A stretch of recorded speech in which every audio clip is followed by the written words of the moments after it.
Okay guys, திரும்ப வந்தாச்சு. நேத்தி வந்து பாலிட்டி வந்து பார்த்தீங்கன்னாக்கா ஃபர்ஸ்ட் கிளாஸ் பார்த்துருந்தோம். இன்னைக்கு அதோட செகண்ட் கிளாஸ் ஓகேங்களா. நேத்தி வந்து ரிப்பப்ளிக் வரைக்கும் பார்த்துருந்தோம். இன்னைக்கு அதோட கண்டினியூட்டி பார்த்துடலாம் ஓகேங்களா. ஓகே, அடுத்தது நம்ம வந்து அங்கே 9 இன்கிரீடியன்ஸ் வந்து பார்த்துட்டு இருந்தோம் இல்லையா. அதில் வந்து பார்த்தீங்கன்னா இப்போ ஆறாவது ஜஸ்டிஸ் அப்படின்னு சொல்றாங்க. ஜஸ்டிஸ்னா என்னது? நீதி ஓகேங்களா. நீதி இது வந்து பார்த்தீங்கன்னா ஒரு 3 வகையில சொல்றாங்க. அதாவது 3 விதமா சொல்றாங்க. இந்த நீதி அப்படிங்கிறதுனா என்ன அப்படின்னு சொல்லிட்டு. First social, economic, political. Social அப்படின்றது சமூக நீதி, அதை பத்தி சொல்றாங்க. ரெண்டாவது பொருளாதார நீதின்னு சொல்றாங்க. மூணாவது என்னது? அரசியல் நீதி. ஓகேவா. சமூக நீதின்னு என்ன சொல்றாங்க? Equal treatment of all citizens, அதாவது குடிமக்கள் அனைவரையும் ஒரே மாதிரி நடத்தணும் அப்படின்ற மாதிரி சொல்றாங்க ஓகேங்களா. சமூக நீதினா என்னது? அனைவரையும் ஒண்ணா நடத்தணும் அப்படிங்கிற மாதிரி சொல்றாங்க. அடுத்து பொருளாதார நீதின்னு சொல்றாங்க. அது என்ன சொல்றாங்க? நான் discrimination based on economic factors, அதாவது பொருளாதார காரணிகள் அடிப்படையாக வச்சு யாரையும் பாகுபாடு காட்டக்கூடாது அப்படின்னு சொல்றாங்க ஓகேங்களா. பொருளாதார காரணிகள் அடிப்படையில் யாரையும் பாகுபாடு காட்டக்கூடாது அப்படின்னு சொல்றாங்க. அதுதான் பொருளாதார நீதி அப்படின்ற மாதிரி சொல்றாங்க. மூணாவது என்ன சொல்றாங்க? அரசியல் நீதி, equal political rights and access, அதாவது நம்ம அரசியல் உரிமை இருக்கு இல்லையா, அத எல்லாருக்குமே சரிசமமா கொடுக்கணும் அப்படின்னு சொல்றாங்க. இது மூணு தான் நீதி அப்படின்னு சொல்றாங்க. சோசியோ எக்கனாமிக் அண்ட் பொலிட்டிக்கல் அப்படின்ற மாதிரி சொல்றாங்க ஓகேங்களா. இந்த இந்த மூணு வேர்டுமே, அந்த சோசியல், எக்கனாமிக், பொலிட்டிக்கல், இந்த மூணு வேர்டுமே எங்க இன்ஸ்பிரேஷன் ஆயிருக்காங்க அப்படின்னு பாத்தீங்கன்னாக்கா 1917 நடந்த ரஷ்யன் ரெவல்யூஷன், அதாவது ரஷ்ய புரட்சி. 1917 நடந்த ரஷ்ய புரட்சி, இது என்ன சொல்லுவாங்கன்னா அக்டோபர் புரட்சின்னு சொல்லுவாங்க. இதுல இருந்து என்ன பண்ணிருக்காங்கன்னா இந்த மூணு வேர்டையும் இன்ஸ்பயர் ஆயிருக்காங்க ஓகேங்களா. ஜஸ்டிஸ் அப்படின்னா சோசியோ எக்கனாமிக் அண்ட் பொலிட்டிக்கல் ஓகேங்களா. இது எங்க இருந்து எடுத்திருக்காங்கன்னா 1917 வந்து ரஷ்ய புரட்சி, அப்படின்னா அக்டோபர் புரட்சி, இதுல இருந்து அந்த வேர்டு வந்து பாத்தீங்கன்னா இன்ஸ்பயர் ஆகி எடுத்திருக்காங்க ஓகேங்களா. அடுத்தது லிபர்ட்டி. லிபர்ட்டி அப்படின்னு பாத்தீங்க அப்படின்னாக்கா சுதந்திரத்துவம்,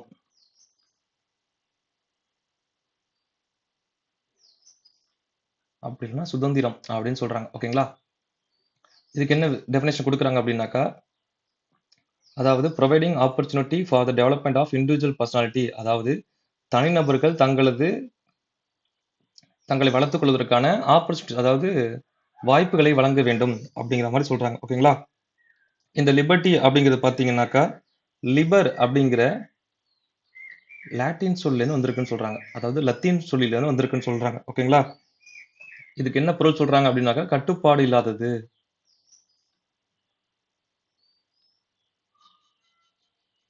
கட்டுப்பாடு இல்லாதது அப்படிங்கிற இந்த பொருள்ல இருந்து என்ன பண்ணிட்டாங்கன்னா லத்தீன் வார்த்தையில இருந்து எடுத்திருக்காங்க லிபர்ட்டி அப்படிங்கிற இந்த சொல்ல ஓகேங்களா.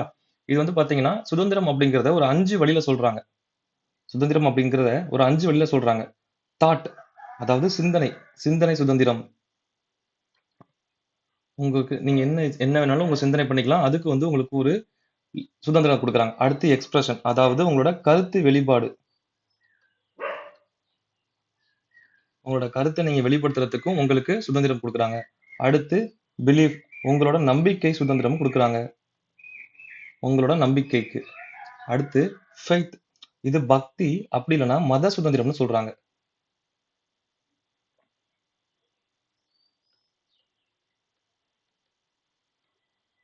அண்ட் லாஸ்ட் ஒர்க்ஷிப் அப்படின்னு சொல்றாங்க. இது வந்து வழிபாட்டு சுதந்திரம்னு சொல்றாங்க.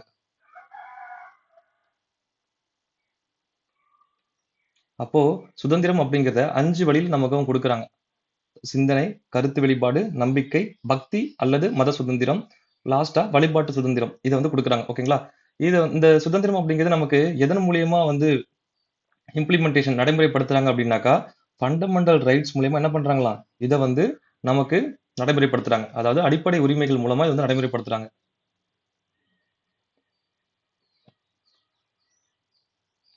ஓகேங்களா. அடிப்படை உரிமைகள் மூலமாக நடைமுறைப்படுத்தப்படுகிறது ஓகேங்களா. அதே மாதிரி இந்த லிபர்ட்டி, இதுக்கப்புறம் பார்க்க போற இன்னும் 2 வேர்டு, அதாவது லிபர்ட்டி, ஈக்குவாலிட்டி, ஃப்ரெட்டர்னிட்டி, இந்த 3 வேர்டு நம்ம இதுக்கப்புறம் பார்க்கணும் ஓகேங்களா. இது வந்து 7, 8, 9, இதுக்கப்புறம் 2 பார்ப்போம். இந்த 3 வேர்டும் எங்கேருந்து எடுத்திருக்காங்க அப்படின்னு பாத்தீங்கன்னா பிரெஞ்சு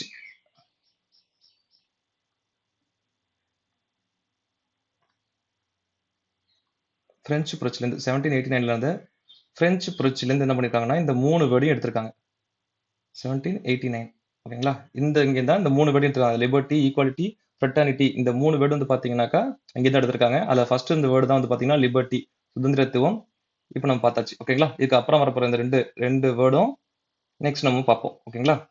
இது 3மே வந்து பார்த்தீங்கன்னா பிரெஞ்சு புரட்சி எடுத்திருக்காங்க. ஆல்ரெடி நம்ம பார்த்தது வந்து பார்த்தீங்கன்னா ரஷ்யன் புரட்சி. ஓகேங்களா? நம்ம நீதின்னு பார்த்தது வந்து ரஷ்ய புரட்சி. இந்த ரஷ்ய புரட்சியில தான் நீதிக்கான சோசியோ எக்கனாமிக் பொலிட்டிக்கல் இந்த சமூக நீதி, பொருளாதார நீதி, அரசியல் நீதி இது 3 வந்து பார்த்தீங்கன்னா ரஷ்ய புரட்சி 1917. ஓகேங்களா? அண்ட் அடுத்து ஈக்குவாலிட்டி. ஈக்குவாலிட்டி அப்படின்னு பார்த்தீங்க அப்படின்னாக்கா சமத்துவம். ஓகேங்களா? ஈக்குவாலிட்டினா சமத்துவம். என்ன டெஃபினேஷன் கொடுக்குறாங்க? Absence of special privileges to any section of society. அதாவது சமூகத்தில் உள்ள அனைவருக்கும் எந்த விதமான சிறப்பு முன்னுரிமைகளும் தடுத்தல். அப்ப என்ன சொல்றாங்கன்னா எல்லாரும் சமம் தான், எந்த விதமான ஸ்பெஷல் ப்ரிவிலேஜஸும் என்ன பண்ணக்கூடாது, யாருக்கும் கொடுக்க கூடாது அப்படின்னு சொல்றாங்க. அதுதான் வந்து சமத்துவம் அப்படிங்கிற மாதிரி சொல்றாங்க. ஓகேங்களா? சமூகத்துல இருக்கக்கூடிய யாருக்குமே வந்து சிறப்புரிமைகள் கொடுக்க கூடாது, எல்லாருமே சமம் தான் அப்படிங்கிற மாதிரி சொல்றாங்க. இந்த ஈக்குவாலிட்டி அப்படிங்கிறது பாத்தீங்கன்னாக்கா ஏக்வாலிஸ் அப்படிங்கிற லாட்டின் சொல்ல தான் வந்திருக்கு. ஓகேங்களா? லத்தீன் அப்படிங்கிற சொல்ல வந்திருக்கு. இதுக்கு வந்து நியாயமான அப்படிங்கிற மாதிரி பொருள்னு சொல்றாங்க. ஓகேங்களா? நியாயமான அப்படிங்கிற பொருள்ல சொல்றாங்க. ஓகேங்களா? ஓகே. இது இந்த ஈக்குவாலிட்டி அப்படிங்கிறது பாத்தீங்கன்னா 3 டைமென்ஷன்ஸ் சொல்றாங்க. 3 விதமான பார்வையில சொல்றாங்க. ஒண்ணு சிவில் ஈக்குவாலிட்டி, 2வது பொலிட்டிக்கல் ஈக்குவாலிட்டி, 3வது எக்கனாமிக் ஈக்குவாலிட்டி அதாவது சமூக சமத்துவம், 2வது அரசியல் சமத்துவம்,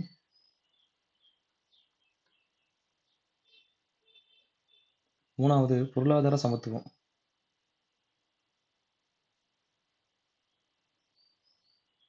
ஓகேவா? சமூக சமத்துவம் என்ன சொல்றாங்க?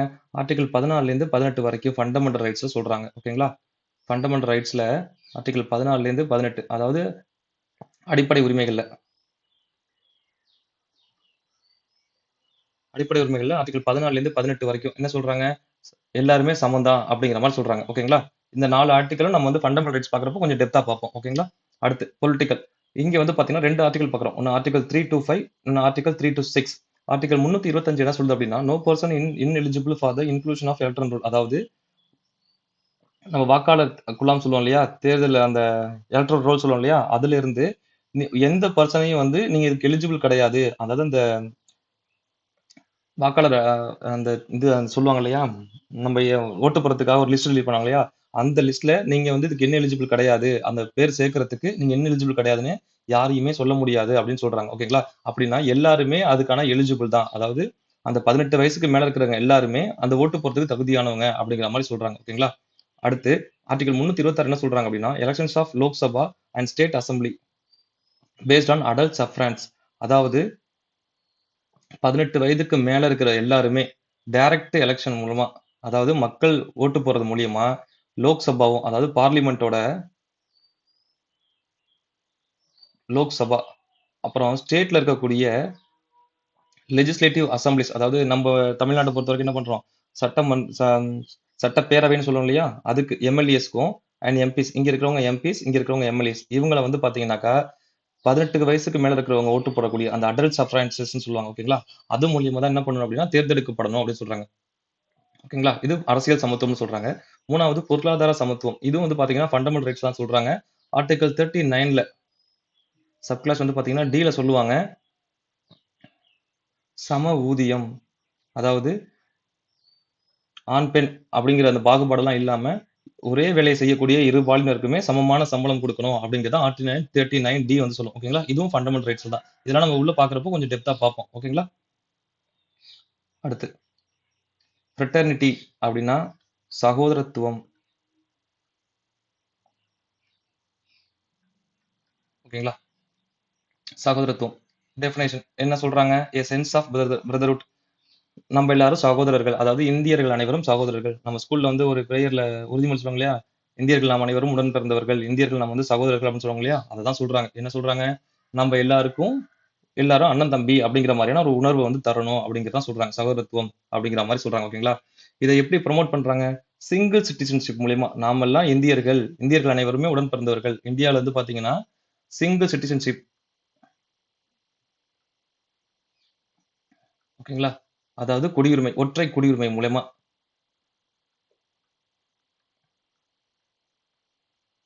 ஏன் இங்க ஒற்றை குடியுரிமை சொல்றோம்னா, குடியுரிமையில வந்து பாத்தீங்கன்னா 2 டைப் இருக்கு. ஒண்ணு ஒற்றை குடியுரிமை, இன்னொன்னு இரட்டை குடியுரிமைன்னு சொல்லுவாங்க. இந்த ஒற்றை குடியுரிமை வந்து பாத்தீங்கன்னா நம்ம இந்தியாவுல இருக்குது. நம்ம இப்ப பேசிட்டு இருக்கோம் இல்லையா? அது. இரட்டை குடியுரிமை பாத்தீங்கன்னாக்கா, யுஎஸ்ல இருக்கக்கூடியது. ஓகே, இத பத்தி நம்ம பின்னாடி சிட்டிசன்ஷிப் பாக்குறப்போ கொஞ்சம் டெப்தா பார்ப்போம். இங்க ஜஸ்ட் நம்ம இது மட்டும் தெரிஞ்சுக்கலாம். ஓகேங்களா? ஒற்றை குடியுரிமை அப்படிங்கிறது மூலியமா சகோதரத்துவம், நம்ம எல்லாம் ஒரே நாட்டை சேர்ந்தவங்க, நம்ம எல்லாம் அண்ணன் தம்பி மாதிரி இருக்கணும், இல்ல அக்கா தங்கச்சி மாதிரி இருக்கணும் அப்படிங்கிற மாதிரியான அந்த பிரதர்ஹுட் அப்படிங்கிற ஒரு ஃபீல் கொடுக்கணும் அப்படின்ற மாதிரி சொல்றாங்க. ஓகேங்களா? அடுத்து இதோட கீ ப்ரொவிஷன் என்ன சொல்றாங்க அப்படின்னாக்கா, இதை வந்து பாத்தீங்கன்னா ஆர்டிகல் 51A அதாவது ஃபண்டமெண்டல் டியூட்டிஸ்ல சொல்றாங்க. அதாவது நம்மளோட அடிப்படை கடமையா சொல்றாங்க. இது ஃபண்டமெண்டல் ரைட்ஸ் கிடையாது. நல்லா பாத்துக்கணும். ஃபண்டமெண்டல் டியூட்டிஸ் அடிப்படை கடமையில சொல்றாங்க. ஓகேங்களா? இங்க பாருங்க. அடிப்படை கடமையில சொல்றாங்க. அடிப்படை கடமையில என்ன சொல்றாங்க? Promote harmony and the spirit of common brotherhood, அதாவது சகோதரத்துவத்தோட இருக்கணும் அப்படின்னு சொல்றாங்க. ஓகேங்களா? சகோதரத்துவம் அண்ட் இதோட என்ன சொல்லியிருக்கோம் அப்படின்னா டிக்னிட்டி ஆஃப் உமன் சொல்லியிருக்கோம். அதாவது பெண்களை கண்ணியத்துடன் நடத்துதல் அப்படின்னு சொல்லியிருக்கோம். ஓகேங்களா? அந்த 59E மொத்தம் வந்து ஃபண்டமெண்டல் டியூட்டிஸ் அப்படின்னு பாக்குறப்போ வந்து பாத்தீங்கன்னா மொத்தம் 11 ஃபண்டமெண்டல் டியூட்டிஸ் இருக்கு. நம்ம ஃபண்டமெண்டல் டியூட்டிஸ் பாக்குறப்போ கொஞ்சம் டெப்தா பார்க்கலாம். ஓகேங்களா? இங்க வந்து இந்த சகோதரத்துவத்தை இது எப்படி வெளிப்படுத்துது, நம்ம அரசியலமைப்பு வேற எங்க வெளிப்படுத்துது அப்படின்னாக்கா ஃபண்டமெண்டல் நம்மளோட அடிப்படை கடமையில ஆர்டிகல் 51A வந்து பாத்தீங்கன்னா அப்படிங்கிறது சகோதரத்துவத்தோடையும் மற்றும் வந்து பாத்தீங்கன்னா பெண்களை கண்ணியத்துடன் நடத்தணும் அப்படின்னு சொல்லுது. ஓகேங்களா?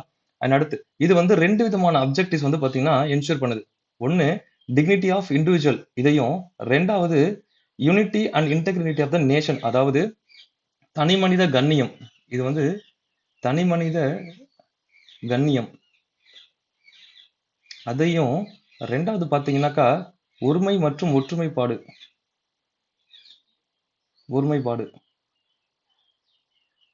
அதாவது நாட்டோட ஒருமை மற்றும் ஒருமைப்பாடு அப்படிங்கிறதையும் தனி மனிதனோட கண்ணியம் ரெண்டுத்தையுமே சொல்லுது பாருங்க. ஒரு தனி இண்டிவிஜுவல் பர்சனையும் சொல்லுது, ஒட்டுமொத்தமா சேர்ந்தா நம்ம நாட்டையும் சொல்லுது. இது ரெண்டுத்தையுமே வந்து பாத்தீங்கன்னா சொல்லுது.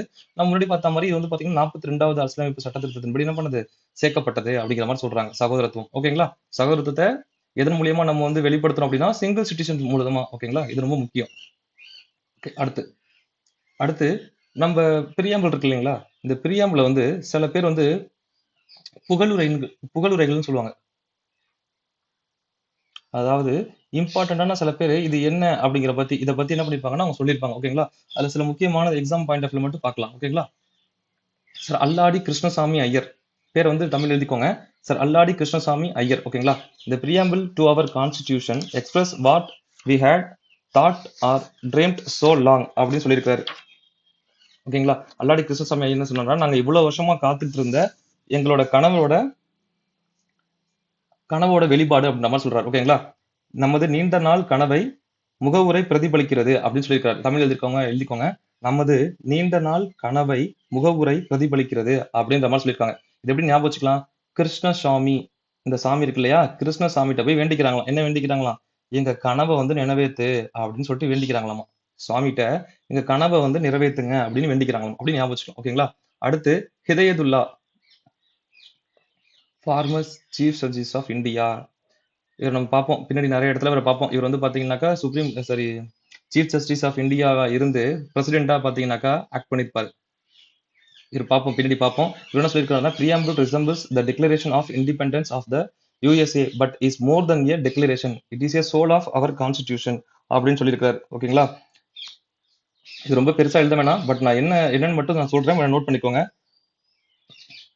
ஐக்கிய நாட்டின் அரசியலமைப்பை போன்று அமைந்துள்ளது. ஓகேங்களா? அதே மாதிரி அதை விட இன்னும் சிறப்பாவே அமைஞ்சிருக்கு அப்படின்ற மாதிரி சொல்றாரு. ஓகேங்களா? யுஎஸ்ஏ அப்படிங்கிற இந்த விட ஞாபகம் வச்சுக்கலாம். இந்த ஹிதயதுல்லா அப்படிங்கிறது அந்த சீஃப் ஜஸ்டிஸ் ஆஃப் இந்தியா அப்படிங்கிறது யுஎஸ்ஏவே எக்ஸாம்பிள் சொல்லியிருக்காரு. ஓகேங்களா? இவர் வந்து சீஃப் ஜஸ்டிஸ் அப்படின்னாவே வந்து நிறைய படிச்சிருப்பாங்க, நிறைய விஷயம் தெரிஞ்சிருப்பாங்கல்ல, அதனால வந்து யுஎஸ்ஏ வந்து எக்ஸாம்பிள் சொல்றாரு அப்படின்னு ஞாபகம் வச்சுக்கலாம். ஓகேங்களா? 3வது கேஎம் முன்ஷி, இவர் என்ன சொல்றாருன்னா, termed the preamble as the horoscope of our sovereign democratic republic அப்படிங்கிற சொல்றான். இந்த ஹீரோஸ்கோப் அப்படின்னா வந்து ஜாதகம் அப்படின்னு சொல்லுவாங்க. ஓகேங்களா? என்ன சொல்றாரு? நமது இறைமை வாழ்ந்த மக்களாட்சி குடியரசின் ஜாதகமே முகவுரை ஆகும். அதாவது சாவஜினா இறையாண்மை, டெமோக்ராட்டிக் தான் மக்களாட்சி, ரிபப்ளிக் தான் குடியரசு. ஓகேங்களா? என்ன சொல்றாரு? நமது இறையாண்மை வாய்ந்த மக்களாட்சி குடியரசின் ஜாதகமே முகவுரை. ஜாதகம் இந்த வேர்டை நம்ம ஞாபகம் வச்சுக்கலாம். ஜாதகத்தை பார்த்தா என்ன சொல்லுவாங்க? முன்ஷி. அதாவது ஜாதகத்துல முன் முன் பின்னாடி நடக்க போறத முன்னாடியே சொல்லிடுவாங்க. முன்ஷி முன்னமே சொல்லிடுவாங்க. ஜாதகத்துல இருக்கிறத பார்த்தா முன்னமே சொல்லிடுவாங்க. முன்ஷி அப்படின்னு ஞாபகம் வச்சுக்கலாம். ஓகேங்களா? அடுத்து எர்னெஸ்ட் பார்க்கர் அப்படின்னு சொல்லிட்டு எர்னெஸ்ட் பார்க்கர் இவர் என்ன சொல்றாரு? Termed it the key note. இந்த வேர்டு தான் ரொம்ப important. Key note to the constitution அப்படின்னு சொல்றாரு. கீ நோட் இது எப்படி ஞாபகம் வச்சுக்கலாம்? பேனாவில் பார்த்தீங்கன்னா கொஞ்சம் காஸ்ட்லியான பேனா பார்க்கர் பென்னு சொல்லுவாங்க. ஓகேங்களா? பார்க்கர் பென்னு தான் கொஞ்சம் காஸ்ட்லியான பென். ஓகேங்களா? அதை வச்சு என்ன பண்ணுவோம்? அந்த பார்க்கர் பெண்ணை வச்சு கீ நோட்ல எழுதுவோம். நோட்ல இருந்து என்ன பண்ணுவோம்? எழுதுவோமா? இப்போ இங்க ஞாபகம் வச்சுக்கலாம். Ernst Parker. இந்த பார்க்கர் அப்படிங்கிறது பேனா ஞாபகம் வச்சுக்கலாம். கீ நோட் அப்படிங்கிறது எழுதுறது. பேனா வச்சு தானே நோட்ல எழுதுவோம். ஓகேங்களா? Key note of the constitution. இவர் ஒரு புக் சொல்லியிருக்காங்க. இது எந்த புக்ல சொல்லியிருக்காரு அப்படின்னா சோசியல் அண்ட் பொலிட்டிக்கல் தியரி, அதாவது principal of social and political theory அப்படிங்கிற புக்ல சொல்லியிருக்காரு. இந்த புக் இது வரைக்கும் தேவைப்பட்டதில்ல, பட் ஞாபகம் வச்சுக்கலாம். ஓகேங்களா? இந்த பண்டிட் தாஸ் பார்கவா இவர்கிட்ட கொஞ்சம் நிறைய இருக்கும். ஸோ இவரை லாஸ்டா பார்க்கலாம். அடுத்து பால்கிவாலா. இது எக்ஸாம்ல இந்த புகழுரைகளை கேட்க ஆரம்பிச்சிட்டாங்கன்னா ஃபர்ஸ்ட் கேட்கக்கூடிய கொஸ்டின் இதுவாக தான் இருக்கும். Identity card of the Indian constitution. இந்திய அரசியலமைப்பின் அடையாள அட்டை. அடையாள அட்டை. பால்கி வாலா. ஓகேங்களா? அடையாள அட்டை. இது எப்படி ஞாபகம் வச்சுக்கலாம்? இந்த பால்கி வாலாவை பால்கி வாலா காலையில சில ஊர்ல பாத்தீங்கன்னா மளிகை கடையில வந்து பால் பாக்கெட் வாங்கணும் அப்படின்னாக்கா, பால் மட்டும் வாங்கணும் அப்படின்னா அதுக்கு ஒரு அட்டை வச்சிருப்பாங்க. பால்கி வாலா அடையாள அட்டை அப்படின்னு ஞாபகம் வச்சுக்கலாம். ஓகேங்களா? ஓகே, லாஸ்டா பார்க்க போறது பண்டிட் தாக்கூர் தாஸ் பார்கவா. ஓகேங்களா? தாக்கூர் தாஸ் பார்கவா. பண்டிட் தாக்கூர் தாஸ் பார்கவா. இவர் வந்து பாத்தீங்கன்னா என்ன சொல்லியிருக்காருன்னா மோஸ்ட் ப்ரிசிசியஸ் பார்ட் அப்படின்னு சொல்லியிருக்காரு. என்னது? மிக முக்கியமான பகுதி அப்படின்ற மாதிரி சொல்லியிருக்காரு. முக்கியமான பகுதி ஒண்ணு. அடுத்து என்ன சொல்லியிருக்காரு? Soul of the constitution. ஆன்மான்னு சொல்றாரு. அஸ்லம் இப்ப என்ன சொல்றாரு? ஆன்மான்னு சொல்றாரு. இது அதிகமா கேட்டிருக்காங்க. ஆன்மா அப்படின்னு சொல்லிட்டு. அடுத்து கீ ஆஃப் த, அதாவது சாவி, அரசியலமைப்பின் சாவின்னு சொல்றாரு. ஓகேங்களா? அடுத்து அரசியலமைப்போட நகை அப்படின்ற மாதிரி சொல்றாரு. இல்லைன்னா அணிகலன் அப்படின்னு சொல்லுவாங்க தமிழ்ல. அணிகலன், அதாவது அதுதான் வந்து அவ்வளவு அழகா இருக்காமா அப்படிங்கிற மாதிரி சொல்றாரு. எ ப்ராப்பர் யார்ட் ஸ்டிக், அதாவது to measure worth of the constitution, அதாவது அரசியலமைப்பு அளவிடக்கூடிய அளவுகோல் அப்படின்னு சொல்றாரு. அளவுகோல் அப்படின்னு சொல்றாரு. ஓகேங்களா? மத்த எல்லாருக்கும் ஒவ்வொரு ஷார்ட்கட் கிரியேட் பண்ணியாச்சு. கிருஷ்ணசாமி அப்படின்னாக்கா கனவு காணுதல். அப்புறம் formers chief justice of India Hidayatullah வந்து பாத்தீங்கன்னா யூஎஸ் சம்பந்தமெல்லாம் பேசியிருக்காரு. முன்ஷி அப்படின்னா ஜாதகம் முன்னாடியே சொல்லிடுவாங்க. பார்க்கர் அப்படின்னா பேனா, பேனா ஞாபகம் வச்சிருப்போம். கீ நோட் எழுதுறது, பென் நோட் எழுதுறது. பால்கி வாலா பால் வாங்குறதுக்கு அடையாள அட்டை வேணும் அப்படின்ற மாதிரி சொல்லியிருக்காங்க. மத்த இது இவரோடது தான். ஓகேங்களா? அப்படி நம்ம தெரிஞ்சுக்க வேண்டியதான். ஒரு முக்கியமான ப்ரிசிசியஸ் பார்ட்னு சொல்லியிருக்காரு. ஆன்மான்னு சொல்லியிருக்காரு. சாவி கீ அப்படின்னு சொல்லியிருக்காரு. இங்க பாத்துங்க, கீ நோட் வந்து எர்னஸ்ட் பார்க்கர். வெறும் சாவி கீன்னு மட்டும் வந்துச்சுன்னா பண்டிட் தாஸ் பார்கவா. ஓகேங்களா? அடுத்து அணிகலன் சொல்லியிருக்காரு. அப்புறம் அளவுகோல், அளவுகோல் அதாவது நம்மளோட அரசியலமைப்பு அளவிறதுக்கான மிகச்சிறந்த அளவுகோல் அப்படின்னு சொல்லியிருக்காரு. ஓகேங்களா? அடுத்து இங்க நம்ம பாக்குறோம்னா இதுல நம்ம இது வரைக்கும் பார்த்ததுல கொஞ்சம் இம்பார்ட்டன்டான உள்ளது மட்டும் பார்க்கலாம். ஓகேங்களா? ஜஸ்டிஸ், நீதி அப்படிங்கிறது என்னென்ன சொல்லியிருக்காங்க? ஒரு 3 விதமா சொல்லியிருக்காங்க. சோசியோ எக்கனாமிக் அண்ட் பொலிட்டிக்கல்னு சொல்லியிருக்காங்க. இது எங்க இருந்து எடுத்திருக்காங்க? ரஷ்யன் ரெவல்யூஷன்ல இருந்து எடுத்திருக்காங்க. ஓகேங்களா? ரஷ்ய புரட்சியில இருந்து எடுத்திருக்காங்க. அடுத்து லிபர்ட்டி. லிபர்ட்டி என்னது? சுதந்திரத்துவம்னு பார்த்தோம். அதாவது என்ன சொல்றாங்க? ஆப்பர்ச்சுனிட்டி ஆஃப் பர்சனாலிட்டி டெவலப்மெண்ட், அதாவது தனி மனிதனை வளர்த்துக்கிறதுக்கான வாய்ப்பை உருவாக்கி கொடுத்துக்கணும்னு சொல்லியிருக்காங்க. ஓகேங்களா? தனி மனித வளர்ச்சி 5 வழியில சொல்றாங்க. பார்த்ததுதான். Thought, expression, belief, faith, worship. எங்கேருந்து எடுத்திருக்காங்க? பிரெஞ்சு ரெவல்யூஷன்ல இருந்து எடுத்திருக்காங்க. 1789 நடந்த பிரெஞ்சு ரெவல்யூஷன்ல இருந்து எடுத்திருக்காங்க.